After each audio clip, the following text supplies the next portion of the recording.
Hello, welcome, good afternoon, and welcome to the show, taylorcapital.co.uk.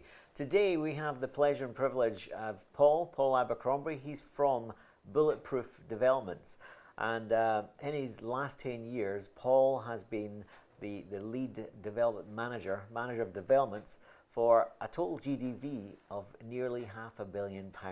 Well, I find that incredible, Paul. And what we're going to have insights today from are what are the top three potholes, what are the top three problems that Paul finds time and time again that are consistent throughout all developments. And then we're going to find out at the end what Paul thinks are the top tips, the top takeaways of what you should be incorporating within your developments to try and mitigate risk so that you're the darling of the development finance houses. So anyway, welcome, Paul. Thanks very much for coming on the show. Thanks very much. Good to be here. Probably nobody better in this environment, to help us, because he's going to be coming on again in the future to go maybe a deeper dive on that and to show you what he's got as well, and maybe be able to help some of the people in the community. Like, this is not a starter strategy. I've got to put that out there, straight away. Remember, when we're starting out in commercial, we start with really simplified strategies. The ABCs, always buy cash flow, shops and uppers, keep it really simple. But for people like kind of Alex Impey, for example, who likes more advanced stuff, then that's where Paul really comes into his own. But really what we want to find out is the problems, the challenges. What's the biggest three things that you see all the time for developers, commercial conversions, new build, whatever it may be? What are the biggest three things that you see? So firstly, just a quick caveat, because I don't want to take credit as the developer for any of the developments that I've been involved with, because I wish I was the developer. But yeah, no. So I've coming from a background as acting as development manager for a number of family offices, both UK based and international based family offices and investors. And over the time, we see the same common mistakes being made by developers. And it's such a repeat pattern, which is why why I've formed Bulletproof Development, to provide the right education to developers, because they can easily avoid the mistakes before they start before they start the development. If it's just an approach to development, and the biggest one we see is, and if you want to define the first point, it would be set some risk management standards. Now, when people look at a development appraisal, when they look at a project, when they look at something, the good developers tend to have the same approach every single time. And they're not trying to squeeze numbers in boxes. And whatever the numbers are based on the comps, and that's just what it is. And what you often find is maybe it's a case of a developer hasn't found a deal for a long time and really wants to get something started, or has an emotional attachment to a project, but they tend to tweak the numbers to make it fit and make that GDV figure, or make the end development figure on the appraisal fit a box to allow them to proceed. I think that's understandable, because sometimes you see a building and you get emotionally attached. You just fall in love with the thing and you want to try and massage the figures to make the whole thing work, even though you know deep down that that's going to cause problems down the road. Which is a bit of a human issue, this, isn't it? So 100%. We get an emotional attachment to our business. We get an emotional attachment to many things in life. So what can we do to prevent this? So some fundamental rules in terms of, if you're looking at it from an early stage, from a development appraisal stage, and to some people these would be really basic, but to others it's just not a process they follow. The first one would be, once you know your GDV figure, the gross development figure, would be to pull that back slightly. So people tend to work the opposite way. They tend to be slightly too optimistic on their GDV to get the development to move forward. The comps aren't real comps. And it's just, let's pick the best comps. Correct. Instead of, there's the base, there's 10% down, 20% down, are we still making the 50% profit margin? So it might sound a little bit pessimistic, but pull back that GDV slightly when you're looking at development appraisal, because it will just give you that cushion in doing it. Absolutely, and we all know we're in the biggest bull run that's ever been. And they always come in cycles, usually every 8.9, I think it's 8.9 and 9.5 years or something. So we're in the longest ever bull run, which obviously is going to end. The roller coaster is going to go over the other edge at some point. Who knows when? Thank goodness we're past Brexit.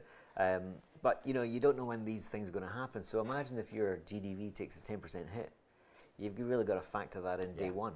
No, for sure. And the same approach has to be taken with your development costs or your construction costs, and you should work that in the opposite way. Absolutely. You should be over edge the construction costs and development costs, because whilst people put in a developer's contingency into their development appraisals almost all of the time, they always take the figure that they're given by the contractor. Now, I would say take the figure that's given to you by a contractor or by subcontractors, increase that, and then add the developer's contingency. And then go and test it. Yeah, because and again, you're just building in a level of comfort that to allow you to really risk manage what's there. Risk manage, identify, risk manage, or in my preference, I always like to transfer if I can, mitigate somehow, transfer, insure against.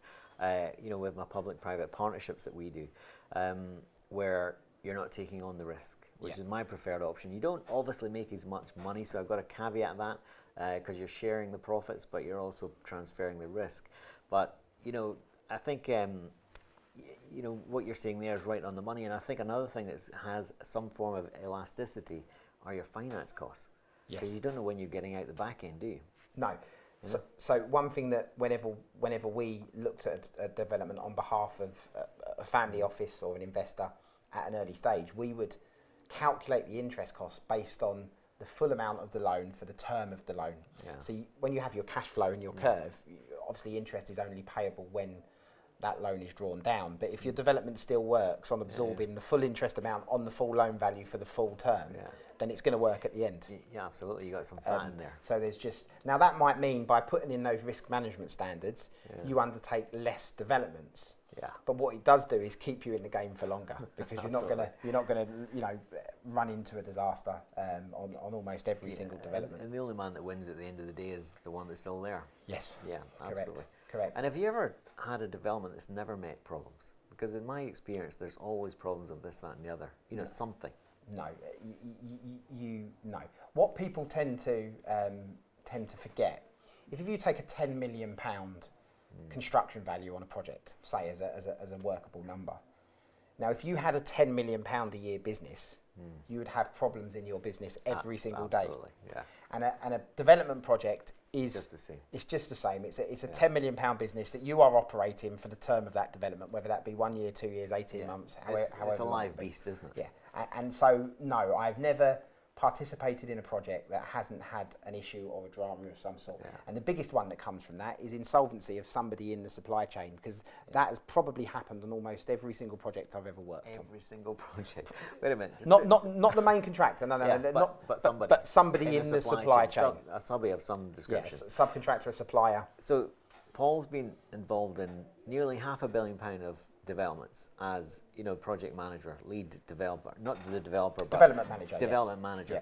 And in all those projects, he's never seen a project that's never gone without problems. Yeah, correct. Yeah.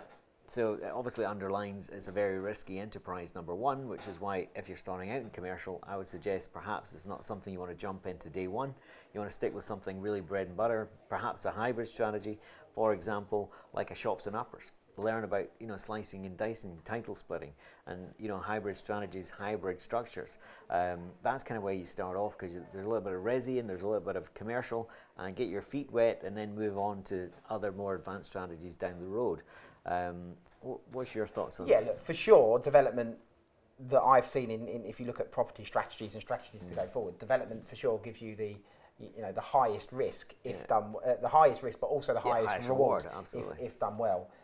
There are, it shouldn't be all, stay away from development, because there are, if you understand how to operate a development properly and you put the right caveats in place and you put the right risk management in place, you can protect your interests. Yeah. See, the biggest mistake I see a lot of people doing is entering into a contract with one single entity. So in the old-fashioned way, you would main contractor. Yeah, you would go and find one main builder, one main contractor, and you would go into one contract. What kind of values are you talking about? Up to 2.5, 2? No, this is a strategy that can that can past that. Yeah. It can be used at it can be used at a low level. For somebody who's doing a heavy refurbishment or a light refurbishment project, and it is for sure 100% the strategy that huge developers are using. It's the only strategy they use. So if you let's pick a house builder, for instance. If you take one of the big house builders, the house builders, whilst they're developers, they're also the contractor. Yeah. Okay, so they don't enter into a main contract with a contractor. So there's risk mitigation, basically, ring fencing side of the ring.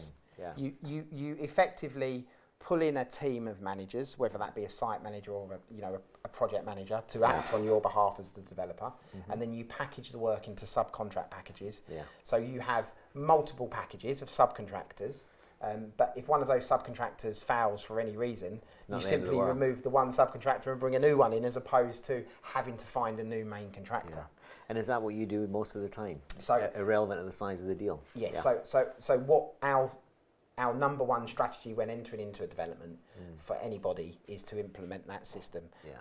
We never use one single contract with one single contractor. So a siloed ring fence, Newco SPV management company. Correct. That then employs the subbies direct. Correct. And a PM or whatever. So you have your development SPV that's purchased the site, the project. You have a second SPV that for the purposes of what we're talking about, becomes the contractor. Yeah. And then you issue subcontracts to the supply chain. But this is it's a strategy that, whilst larger developers are carrying it out, it's something that is not, for some reason there's a resistance to it in lower projects, or maybe there's just not the knowledge that you can do that. Yes. And people tend to go into a design and build contract or a main JCT contract. It looks like we're getting a call. One of the viewers is calling in. So it's just a strategy that people are not aware of, and actually a design and build contract, whilst it's the easiest contract to enter into, it's also probably the worst, because what happens is when you add a design element into a contractor or a subcontractor, to them that means risk, so they increase their prices to cover that risk element. Yeah. Plus, even if you do the other way, where you've got all your professionals around you, you get all the permissions in place, and then he novates over to that design and build, then all of a sudden he's working against you, which is no good thing either. No. And the other problem that we see, which is something that most developers out there should do, and it sounds such a simple one, but is really implement a document management system.